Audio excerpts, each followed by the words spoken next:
এখন আমাদের পেশ করছেন দাদা জগদীশ বিশ্বাস।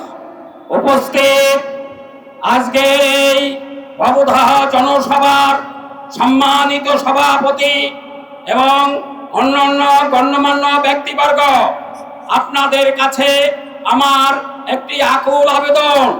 আমরা বহুবার এই ভবধায় এসেছি এবং এই ভবধার আমরা জল সরাবার জন্য কত চেষ্টা করেছি, কিন্তু আগে যে আমলিগ লীগ ছিল তারা শুধু বলেছে আপনাদের ও নিয়ে কোনো চিন্তা করতে হবে না, আমরা আমাদের মাথায় আছে, কিন্তু তারা শুধু 16 বছর ধরে মাথায় রেখে গেছে, কোনো কাজের কাজ হয়নি।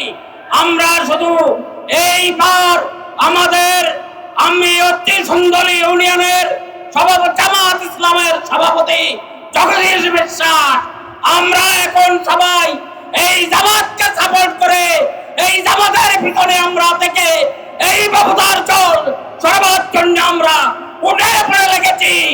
আজ আপনারা সবাই একমত হয়ে এই ভবধার জল সরাবার জন্য আপনারা সবাই এই জামাতকে সাপোর্ট দেবেন।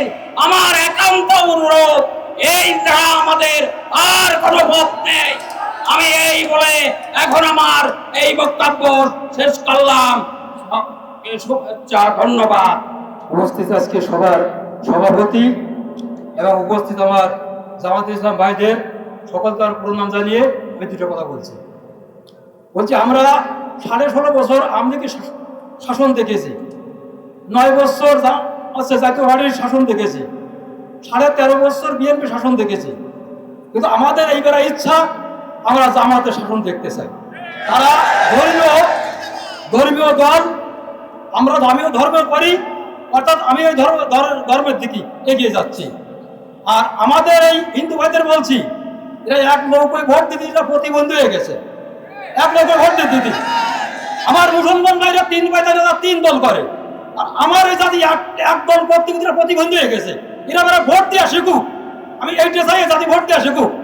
আর একটা কথা আমি 1 মিনিট বলতে চাচ্ছি, আমাদের গোলাম পড়োয়া ফটিয়ামাদের সম্মেলন ছিল, আজ সেখানে দাবি করলো কি আমাদের হিন্দুরা একটা টিউবওয়েল একটা মন্দির, গোলাম পড়োয়ালা বললো কি একটা 50,000 টাকা করলে একটা টিউবওয়েল হয়ে যায়, 1 লাখ টাকা দিলে একটা মন্দির হয়ে যায়, আমরা কি সন্তুষ্ট? কিন্তু প্রেরণ করতে গেলে 2 জনে মিলে করতে হয়। আমরা 850 ভোট, 850 ভোট, আমার 5টা ভোট দিলি আছে, আমার মনে করতে হবে 850 ভোট দেওয়া 5টা লোক আছে, কিন্তু আমার প্রেম করবেন 2 জনে মিলে। আমার অবেশি আসেন, তারা যা চাবেন তাই পাবেন। এবার ক্ষমতায় হয় বিএনপি নাই জামাত, একটা না একটা আসবেই। তো আমরা আশা করি আল্লাহ যেন এই জামাতকে ক্ষমতায় আনে। আমরা হিন্দুরা বলতেছে কেউ যেন বলে না যে এনার একটা লোক নেই। আমি সমস্ত হিন্দু ভাইদের বললাম, প্রত্যেক জায়গায় যেন জামাতের মধ্যে আমাদের হিন্দুরা থাকে, প্রত্যেক জায়গায়। এই বলে আমি আমার বক্তব্য শেষ করলাম। আমার যদি কোনো ভুল করে দেয় ক্ষমা করবেন।